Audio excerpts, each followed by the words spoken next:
Good morning and welcome to the Monday Morning Marketing Podcast. I'm Esther. And I'm Melanie. And today we're talking to Ravi Shukla about the benefits of using social media tools. Welcome, Ravi. Thanks, guys. Great to be here. I've been following you guys for a while, actually, and just super excited to actually jump on the podcast with you today. Yay, we have a fan on. But first, a note from our sponsors. We know how hard it is to juggle all things in your business, accounts, meetings, the never-ending inbox.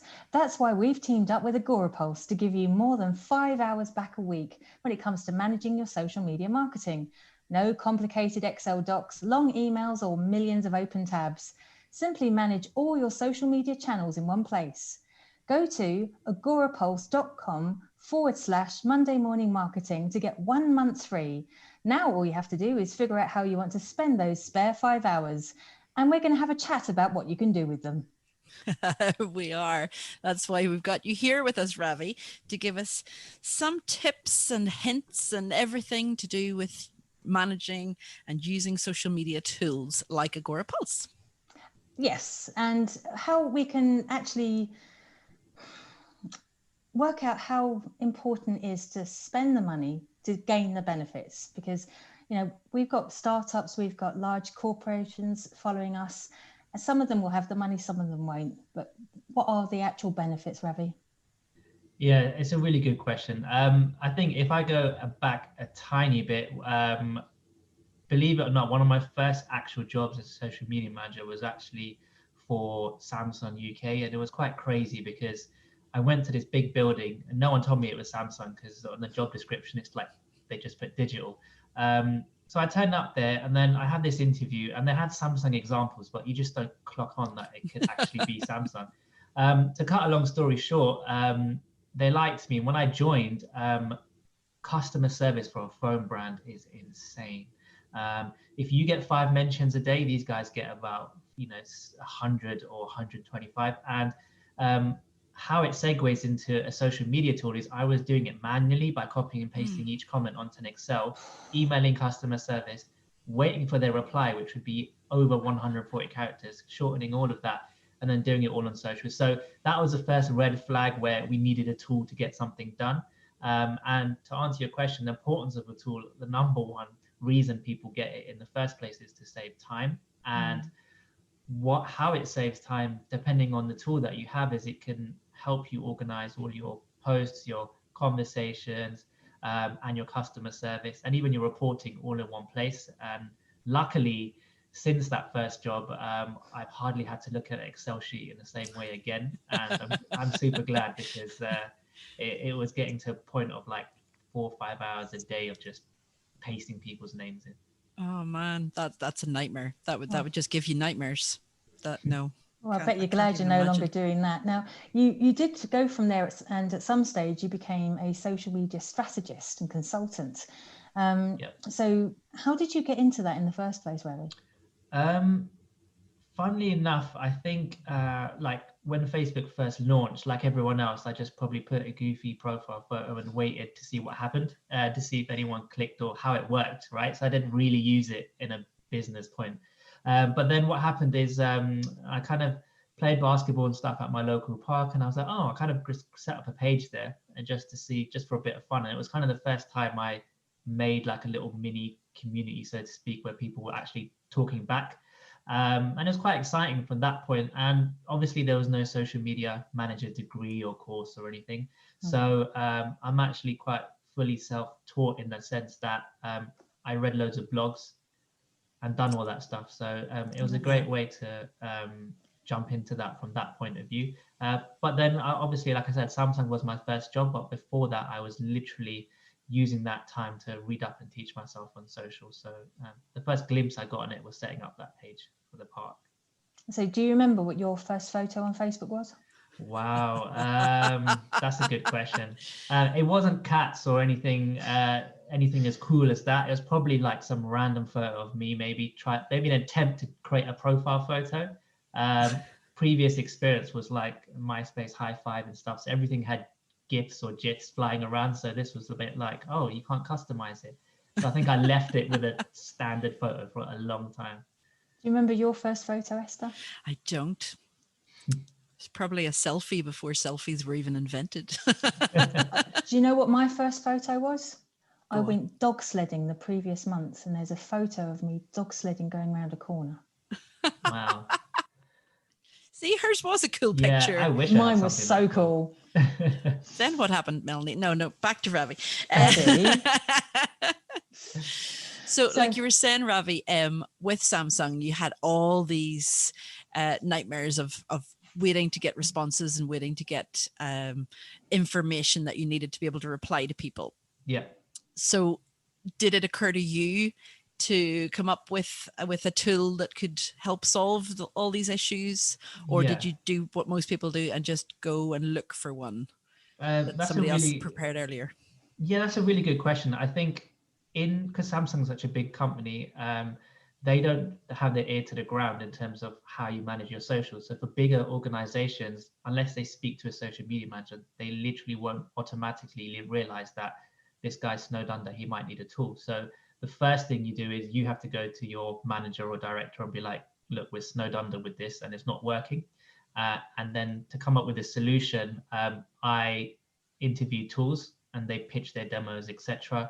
And then you find a good fit based on that, and then you kind of start with it, and then you go higher above and be like, give me the budget. But if you're like a freelancer or someone just starting off, you obviously do your research to see what you like. But in a big corporation, you have to go to them and kind of say, I need this now because 5 hours a day is kind of killing me doing all this Excel. Yeah. I think, you know, when you first start, I mean, I didn't have any social media tools at all for about 2.5, 3 years. So finding content to share of others, obviously whilst creating my own content and working. And this was prior to Irish Tech News and that sort of stuff. It was just so time consuming. Yeah. It was massively time consuming, but I just didn't have the budget, not initially. But now I don't think I could go back. I've got so used to my tools. I'm an early adopter of Agorapulse, and I'm an early adopter of a couple of other platforms actually. But you know, it's been so. It's saved me so much time. You know, reporting is something that I really enjoy being able to produce for my clients as well, especially as. Frankly, let's face it, the CSV downloads that you get from most of these platforms are shocking. And, you know, it turns from gobbledygook to something, you know, mostly sensible when you download it from reporting. So, you know, it's, I guess in my opinion, now we all get 20/20 vision at the, you know, after the fact, don't we? Yeah. It's actually really worth spending the money getting a tool, even if it's just one. You know, you don't have to have hundreds right from the get-go, do you?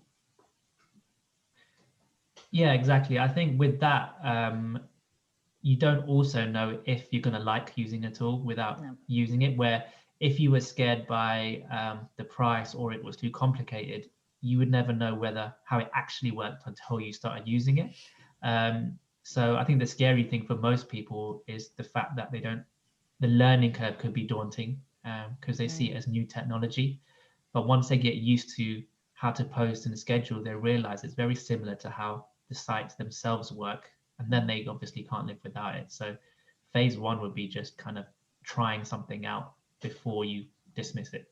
Yeah. Hence the free trial. Exactly.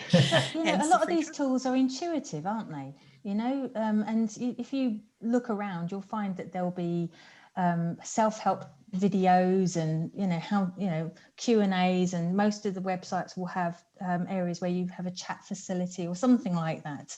Yeah. And I think people are just daunted by the fact that there's all these avenues and they don't know where to look. I mean, how can we fix that? How can we make it easier for people? Yeah, that is $1 million question. I guess what would be, I mean, in an ideal world, you would type in like, I don't know, Joomla with this much money and show me what I can get for my money, right? And the tools will just kind of roll through. But because in all honesty, most social media tools obviously offer the same basic things that you can do, it's hard to be like, why is one better than the other in terms of the thing? But the easiest way to start is have a look at what platforms your business is on right now. So is it Facebook, Twitter, Pinterest, and start with what tools can manage those channels, because the last thing you want to do is pay for a tool and then have to pay for an add-on for like 3 other channels which you didn't know was part of the package. So rather than do that separately, try and find one that can manage the channels you're already on. And then if you do need to grow in the future, you know you can probably do it as an add-on. Yeah, that's a great tip. And I was going to say too, if you have, or if you're going to use a free trial on one of them, don't use 5 free trials at the one time. So don't try out 5 platforms at the one time. You're just going to get confused as to which one works best and which one, if you're in a hurry to find a platform, do your research, narrow it down based on, like Ravi says, what platforms they can handle, which ones they work with, and then, do 1 or 2 free trials. But if you're doing 6 or 7 free trials, you're just going to get confused into which ones actually worked better and which one didn't. And then if you're in a busy month with your own work anyway, and you're not spending the same time, it's a vicious circle. Just go with one, stick with it. I know I've used other ones, which we're not going to mention because they're not bad, but they just weren't up to standard. But I could have used them for 2-3 years at a time and then outgrown them and moved on. That can also happen. That's the other thing, yeah. And it's a very personal thing, isn't it? It Ravi? is. What I find good for me doesn't necessarily mean it's going to be good for you, does it? Yeah, exactly. And we are in the marketing space, so there's people that love numbers, and then there's people that love creating fancy, funky looking graphics, and then there's people that just love copy and writing. And so the platforms each do those things differently in terms of how they can be used. So finding one that you basically enjoy using is going to be key, because let's be honest, you'll be using it every day since social media is not a Monday to Friday business. So for you to be in with your smartphone, you could argue it's that technically 24/7. I think on my phone personally, there's I know Apple iPhones also have that kind of reminder, how long you spent on your phone. And you can set timers, and it's quite scary to see how many times you unlock your phone every day, because you probably think it's like 20 when it's like 317.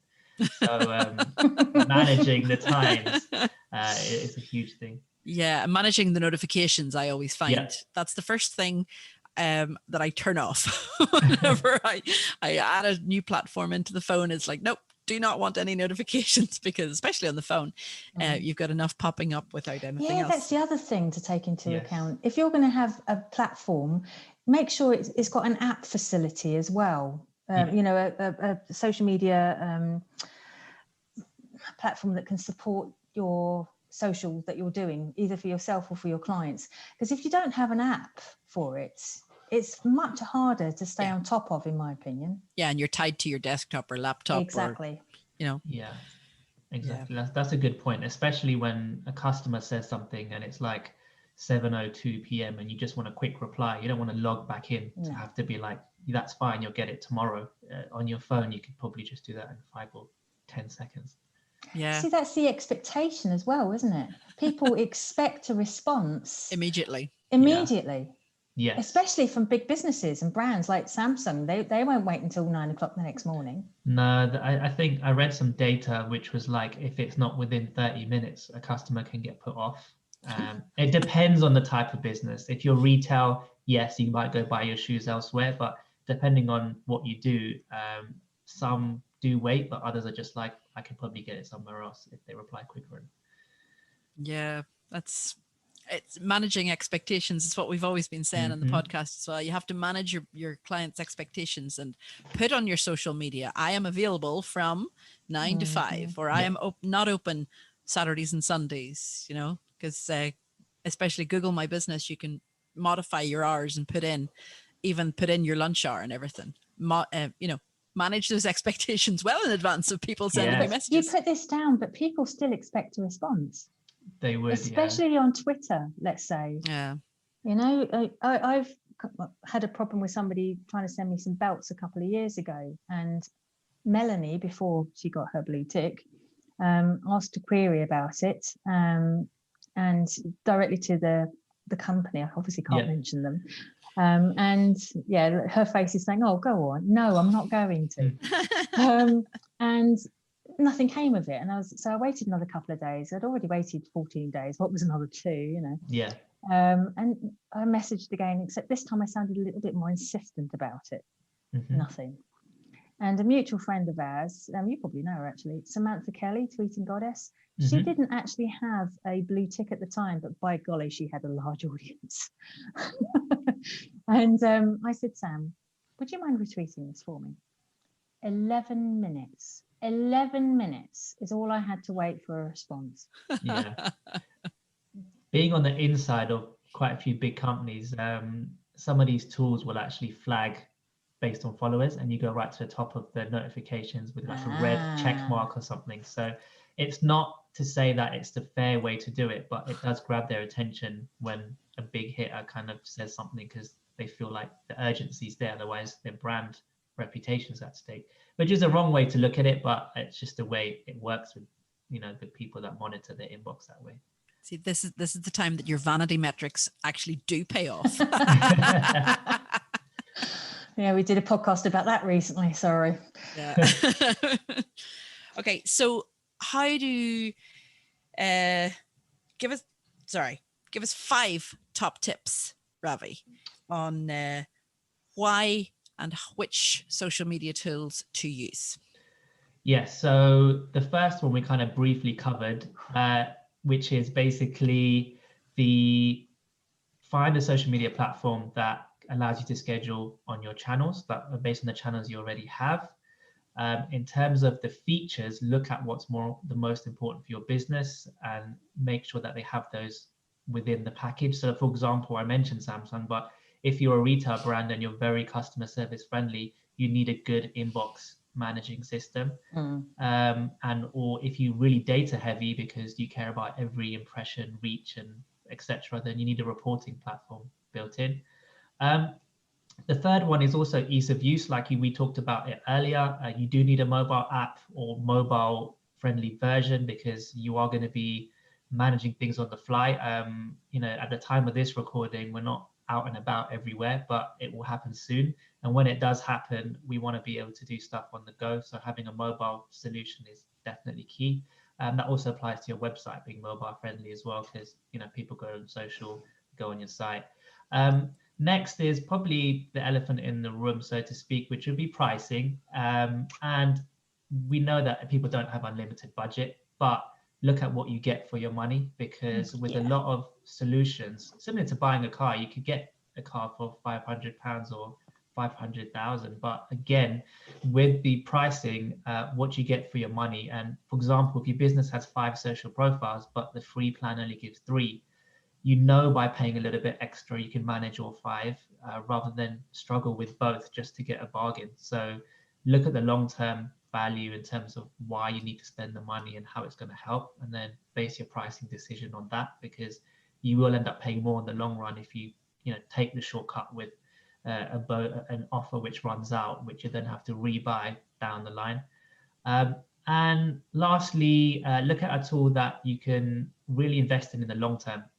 Social media tools, although they're shiny, they can seem like they might help for Christmas rush, but just look at a tool that can help you manage all your channels on a long-term basis. So rather than month to month, look at the long-term packages. You know, we haven't cracked a funny the whole way through this. Such a serious topic. No, I know.